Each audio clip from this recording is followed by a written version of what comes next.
Դե հիմա երբ կմեռնեմ, այդ իրանց հաջողությունը թող լինի, ինչ ասեմ։ 76-ամյա տիկին Անժելային շատ են վիրավորել Արսեն Թորոսյանի այս խոսքերը։ Վերջի 8 տարում 130,000 ավել նպաստառու եւ կենսաթոշակառու ունենք, ինչը շատ լավ է, որտեղ մարդիկ երկար են ապրում,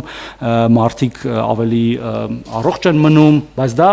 բեռ է, որը մենք սպասարկում ենք եւ սպասարկում են աշխատող քաղաքացիները ըստ էության։ Այդ մենք ենք բեռ, ափերից դուրս են գալիս թոշակառուները։ Եթե մարդ ապուշը, բնականաբար տենց էլ պիտի լինի։ Ոչ այդ բեռը այժմ մի օր իրանք են դառնալու։ Ուրեմն դա Աստված ինքը թոշակի չհասնի։ Իրանք ծնող ունեն, ես չեմ հասկանում, եթե իրանք մտածում են մենակ իրանք փողի համար, պետքա նայեն, ուրիշ երկրները ոնց են մտածում, ասենք, ամեն ձևով էլ է մտածում են, ամոթ է իրանք։ Հայհոյում ու ամոթանք են տալիս աշխատանքի եւ սոցիալական հարցերի նախարարին, որը իր 2 ամսվա աշխատանքի դիմաց միլիոններ է ստացել։ Ամեն մարդ պետք է մտածի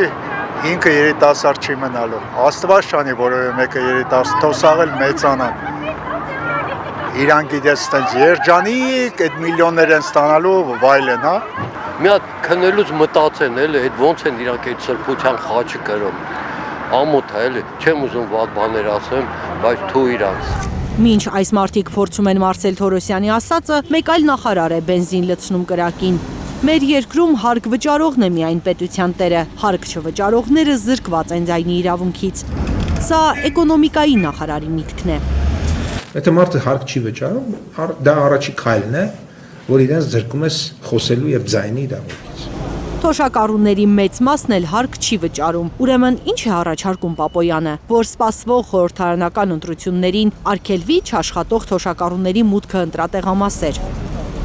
Ես չգիտեմ նախարարները ինչով են մտածում, ոնց են մտածում, բայց երկրին չեն կարող վնասել թոշակառուները։ Թոշակառուն մարդ չի, ինչ չի։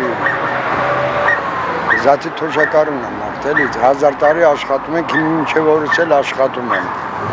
Ամոթ, եթե այդպես են մտածում, ինչ կարող են ասել։ Իսկ ինչ կասեն Պապոյանն ու Թորոսյանը աշխատող թոշակառուներին։ Նրանք էլ են բեռ, թե ինքն իրեն պարգևատրող կառավարությունն է իր անպատասխանատու քայլերով բեռ դնում քաղաքացիների ուսերին։ Լավորից չենք մեջքներս ծռած աշխատում, ասում են 70, 75, 80 տարեկան աշխատող թոշակառուները։ Ինչ որ մի մասով մեղադրում եմ եւ ամբողջ մեր ժողովրդին եւ թոշակառուներին, ախր պետք է հավաքվեինք, ես էլ իրանց հետ միասին, կոպիտ կհնչի, բայց Շատ բան եմ արել, տվել եմ անբաններին, հիմա իրանք ուտում են, մենք էլ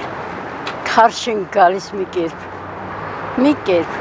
Ես աշխատել եմ աղբերի իմ հալալ քրտինքով իմ փողը աշխատում եմ, սո։ Թոշակն էլ ստանում եմ։ Ով ինչ ասում է, թող իր հետևը նայի։ Անխիղճ պիտի լինես, որ պետական բյուջեից ստացած միլիոնների պարգևավճարները հրճվանքով ընդունես, իսկ այդ բյուջեից թոշակ վճարելը բեռ համարես, ասում են վիրավորված ու հիասթափված քաղաքացիները։ Պարգևավճարները արժեքած զրկեցին ամեն ինչը։ Դոյս այդ միլիոնների համեմատ այդ 10,000 կամ 20,000 զրո է, հասկանում եք։ Անարդարություն է վագի։ Ժողովրդից հավաքում են, տալիս են ինչ-որ մի քանի օր։ 50 տարի ներդրել եմ իմ ուժը եռանդես պետության համար, եւ ես ընդամենը մի քանի կոպեկներ եմ ստանում։ Եթե բարեկեցիկ թոշակ ստանայի, չի աշխատի։ Մենք մեր վաստակած հանգիստն ենք ուզում վայելել։ Ինչ են արել դրա համար ԿՊԱ-ականները այս 8 տարում։ Գոյատևում ենք, վրդովված ասում են թոշակառուները։ Մինչև կյանքի վերջ թոշակազել աշխատել ենք, պահել ենք իրենց, հիմա իրենք պիտի մեզ պաշտպանեն։